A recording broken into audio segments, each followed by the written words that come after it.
سے دل سخت ہوتا ہے، دل مردہ ہو جاتا ہے۔ التفریط فی الفرائض، جو فرائض میں کمی کرتا ہے، جو فرائض کا خیال نہیں کرتا۔ فرائض کیا ہے؟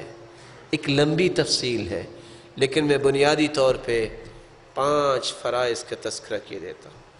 ایک فریضہ وہ ہے جس کو ہم ارکان اسلام کہتے ہیں، توحید، نماز، روزہ، زکوٰۃ، حج، اگر اس کے پاس طاقت ہے جسمانی مالی تو حج، اس کے پاس مال ہے نصاب کو پہنچائے زکوٰۃ دیتا ہے۔ ایک فرض تو یہ ہوا جس کو ارکان اسلام کہتے ہیں۔ دوسرا فرض ارکان ایمان ہے کہ اس شخص کا ایمان یہ ہو ان تؤمن باللہ، اللہ پر ایمان، وملائکتہ، اس کے فرشتوں پر ایمان، وکتبہ، اس کی کتابوں پر ایمان، ورسلہ، اس کے رسولوں پر ایمان، والیوم الآخر، آخرت کے دن پر ایمان، وبالقدر خیرہ وشرہ، اور تقدیر کی اچھائی اور برائی پر ایمان۔ فرض ہے، ایمانیات ہیں، یہ ارکان ایمان ہیں 6۔ تیسرا فرض جو انسانی زندگی کا ہے، جس کے بارے میں اسے پوچھا جائے گا، اس کی بیوی کے بارے میں اور اس کے بچوں کے بارے میں، یہ فرض ہے۔ قیامت کے دن سوال ہوگا، کلکم راع وکلکم مسئول عن رعیتہ، تم سب کے سب ذمہ دار ہو، تمہیں تمہاری ذمہ داری کے بارے میں پوچھا جائے گا۔ حاکم وقت رعایا کا ذمہ دار ہے، باپ اولاد کا ذمہ دار ہے، ماں اپنے بچوں کی پرورش کی ذمہ دار ہے، خادم اپنے جس کی متحدی میں کام کر رہا ہے اس کے مال کی حفاظت کا ذمہ دار ہے۔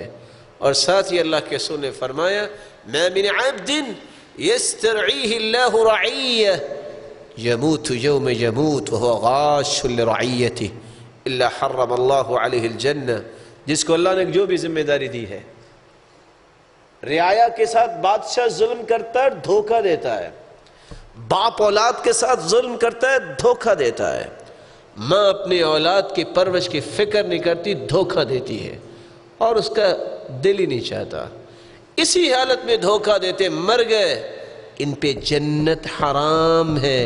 یہ رسول اللہ صلی اللہ علیہ وسلم کی زبان اقدس سے نکلنے والے کلمات ہیں۔ انسان فرائض میں تفریط کرتا ہے جب نقص کرتا ہے، ایسے وعدے جو اللہ سے کیے اس نے، اور اللہ کے احکامات کو سمجھنے کے باوجود بدل دیا، میں اس کو نہیں مانتا میں یہ مانوں گا، یعنی خواہش کو نص اور دلیل پر مقدم کر لیا۔ واجب ہے، فرض ہے اللہ کے حکم کو ماننا، یہ فرض نہیں ہے نفس کی بات کو ماننا۔ جب وہ نفس کی بات کو ترجیح دیتا ہے، اس نے واجب اور فرض کو ٹھکرا دیا۔ اللہ عز و جلال اس لیے قرآن مجید میں فرماتے ہیں، فَبِمَا نَقْضِهِم مِّيثَاقَهُمْ لَعَنَّاهُمْ وَجَعَلْنَا قُلُوبَهُمْ قَاسِيَةً يُحَرِّفُونَ الْكَلِمَ عَن مَّوَاضِعِهِ وَنَسُوا حَظًّا مِّمَّا ذُكِّرُوا بِهِ وَلَا تَزَالُ تَطَّلِعُ عَلَى خَائِنَةٍ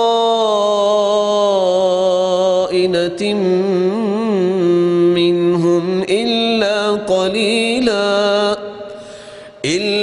قَلِيلًا مِّنْهُمْ فَاعْفُ عَنْهُمْ وَاصْفَحْ إِنَّ اللَّهَ يُحِبُّ الْمُحْسِنِينَ۔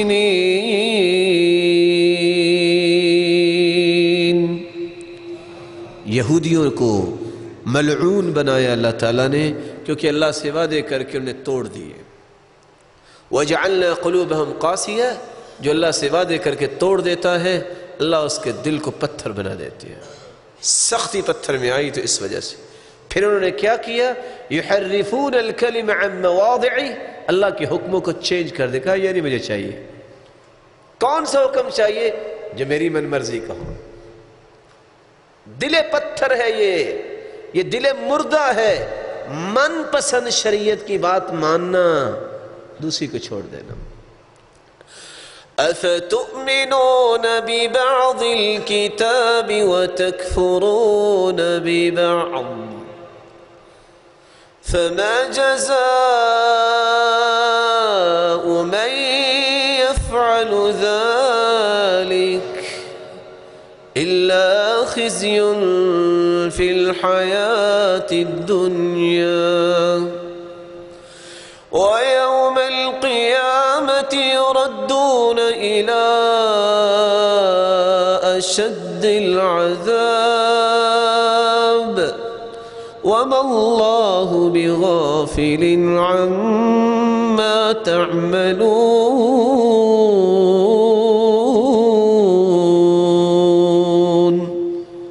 بعض چیزوں پہ ایمان لاتے ہو اور بعض چیزوں کو چھوڑ دیتے ہو، یہ بھی اللہ کی طرف سے بات آئی، یہ بھی اللہ کی طرف سے آئی، اچھا اس لیے مانتے ہو کہ یہ تو مجھے پسند آ گئی ہے۔ آپ کی پسند شریعت نہیں ہے، شریعت تو اللہ کی پسند کا نام ہے، شریعت تو اللہ کے رسول کی بیان کردہ شریعت کا نام ہے۔ یہ عقل سے اندازہ لگانا کہ یہ اچھی چیز ہے بری چیز ہے، یہ شریعت تو نہیں ہے۔ یہی تو اصل میں اللہ کی نافرمانی ہے کہ عقل کو شریعت کے تابع نہ کرنا بلکہ شریعت کو عقل کے تابع کرنے کی کوشش کرنا۔ اس لیے حسن بصری رحمۃ اللہ علیہ کہا کرتے تھے ان القلوب تموت وتحیا، دل مردہ بھی ہوتے ہیں زندہ بھی ہوتے ہیں۔ فإذا هي ماتت، جب دل مر جائے فاحملوها على الفرائض، تو فرائض کی پابندی کر لو، ان میں زندگی آنا شروع ہو جائے گی۔ فإذا أحيت فأدبوها بالتطوع، جب یہ فرائض کی پابندی آپ کریں گے ان میں زندگی آئے گی، ان میں طاقت بھرنی ہے، تو پھر نوافل کی پابندی ساتھ کر لو اور نوافل کا اہتمام کر لو، پھر یہ زندگی اس دل